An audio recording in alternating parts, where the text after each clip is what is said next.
Who is Adam Smith, and why does he have anything to do with whether or not I choose to go to college or what a trade-off is? Let's talk about that. This is the Hauger History Podcast, Chapter 1 review for high school economics. Join us now.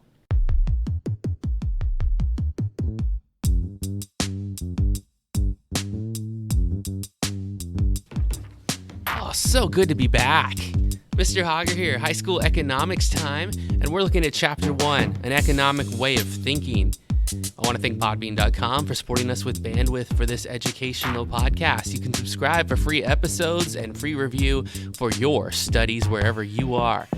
All right, so let's talk about Adam Smith as one of the most influential people in history, but why? This idea of a free market seems pretty important in 2018, and Adam Smith argued and introduced a new way of thinking about economic ideas, a way that the market would regulate itself. He was a Scotsman, an economist, a philosopher, and an author. His work in 1776 called A Wealth of Nations emphasized an invisible hand, a concept that's mentioned that industry will produce its greatest value on its own without regulation, that it'll tend to its own security and it'll direct its own growth and positivity. There's a great quote that says, "It is not from the benevolence of the butcher, the brewer, or the baker that we expect our dinner, but from their regard to their own interest. We address ourselves not to their humanity, but to their self-love, and never talk to them of our own necessities, but of their advantage." Meaning that we'll get taken care of because people have their own business interests, they'll set their own prices, and when people purchase them, this free market will regulate itself, and it'll benefit society as a whole by keeping prices low and give incentives for competition between businesses. So Smith was really responsible for this new way of thinking about economic ideas that opened up the modern economy. I mentioned trade-offs in the introduction. The word that's most closely associated to trade-offs, it wouldn't be incentives. Those are things that try to get you signed up for an idea or a concept or a growth or a product. It's not margin. That would be how much return you're getting when you get new equipment or make a new investment or add on someone else or a new product. So we're going to really talk about scarcity here. Because there are limited resources, that you must make trade-offs to get what you want. When I decided I didn't want to pay for an expensive phone anymore, I switched to a less expensive mobile provider and got a less expensive phone. In trade-off, it wasn't quite as fast, it wasn't quite as stylish, and people laugh at me when I show them my phone. When I explain that it does everything that I want it to do, and it costs so much less and I don't have to make a monthly payment though, that's a good trade-off for me. Another trade-off was when I bought a hybrid car. Yeah, I'm not as flashy, I can't go as fast, and I can't drive up Kirker Pass as quickly as I would like to. However, when it comes to only getting gas once every 6 weeks, then I'm happy that I have a car that's fuel efficient and performs for me and gets me from point A to point B. I traded off style points, I traded off image for practicality. That was a choice based on a scarcity of my own resources to afford gas or to afford an expensive phone. We're going to talk about markets a lot this year. So the next question that I prepare for my students, and maybe your teachers do too, asks you which of the following is or is not a market. It gives you an example like eBay or an online auction site or Amazon or a big appliance store like Ashley Furniture or a high school classroom or a neighborhood garage sale. Now think about high school classroom. It's the only one, unless you're in private school, where there's not a direct one-to-one financial exchange for the exchange of ideas and information. So a classroom is in a way, an exchange of ideas, but it's not exactly like a marketplace. I'm providing an education, or at least trying to, according to my students, just kidding, and they're attempting to gain knowledge from me if they so desire. But I'm not getting anything directly from them. I get the satisfaction when I've taught a good lesson and I feel like people have takeaways, but it's not a traditional marketplace where all of those other things, there's an exchange of goods, services, and some sort of currency.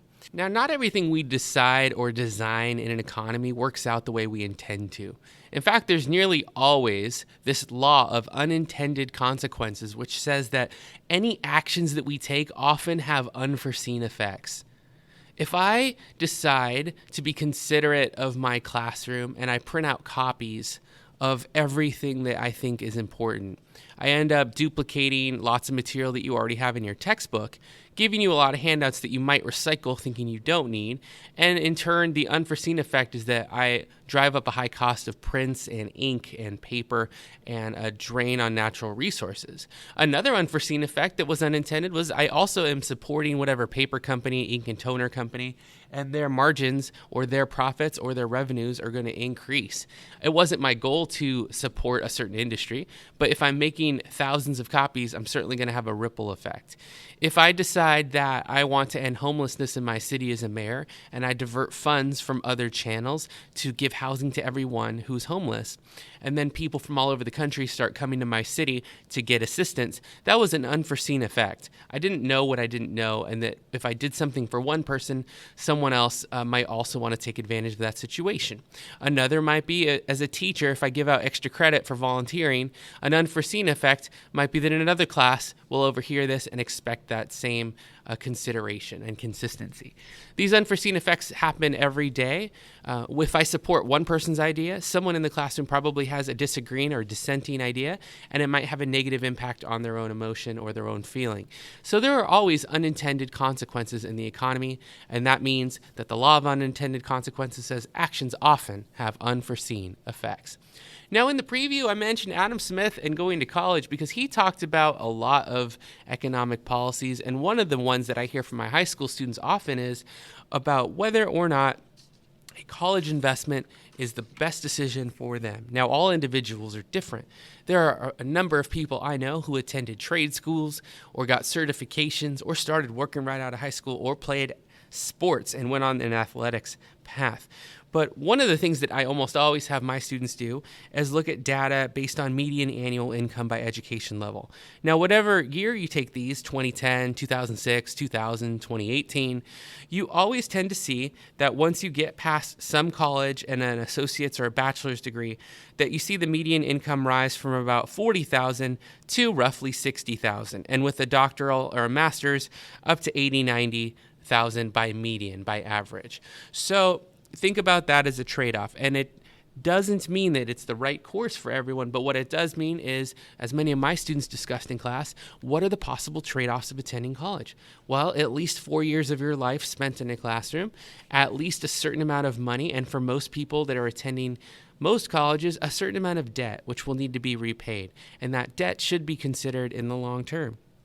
So there are variables and there are incentives. The incentive for completing these educational opportunities is not just income, but connections, right? The people that you meet in school, the networking that you do, the teachers that might support you, or the networks that might lift you up to your first job or career. So someone's decision to finish high school could be affected by a number of consequences: debt, possibilities, opportunities, education, values, and whether or not their intended career path or desired way to work or spend their life is aligned with an increase in education. Those are the kinds of things that you might discuss on a question like that. Now, another one that I like then is showing a chart of all the different levels of commonly completed education and then asking you to select a level of education that interests you. Analyze the costs and benefits of aiming for that educational level. So there's no correct or incorrect direct way to go about this, but your analysis should include data from the graph.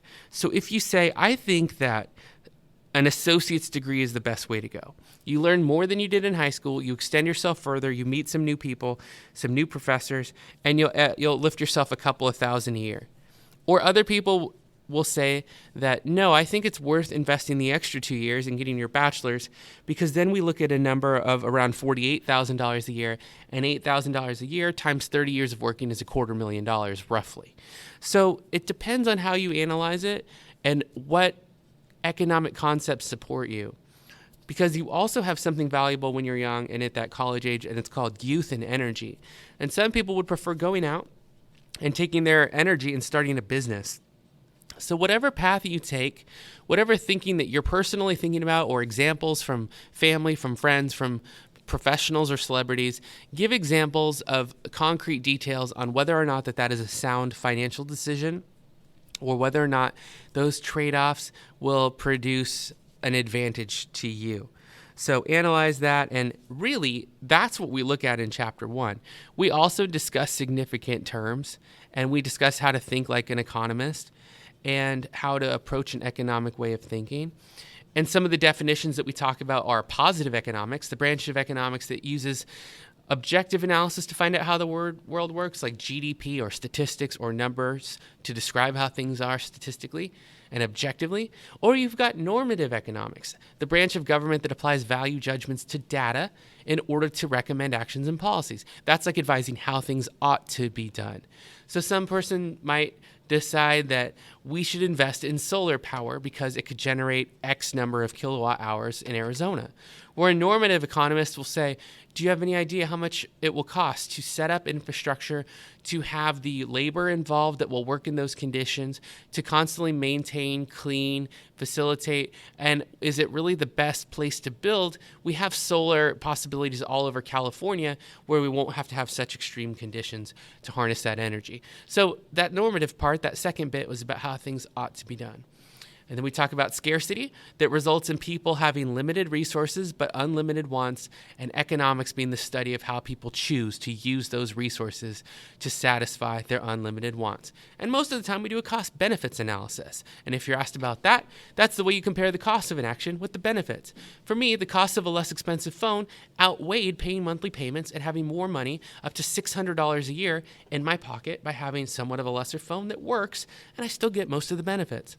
And the incentive for that is I want lower prices, lower taxes, and lower risk on the device that I carry around. Well, that is a lot to get you going and get you started and get you studying for how to explore thinking like an economist. I'm Mr. Hauger, and this is the Hauger History Podcast. Stay with us all school year long. If you have an educational concern, question, or episode you would like made, leave it in the comment section on YouTube and subscribe on Podbean. Thanks so much for listening, and we'll see you on the next edition. Make good economic decisions, everyone. Hope you don't have too many trade-offs today. Thanks for spending some time with us, and we'll talk to you later.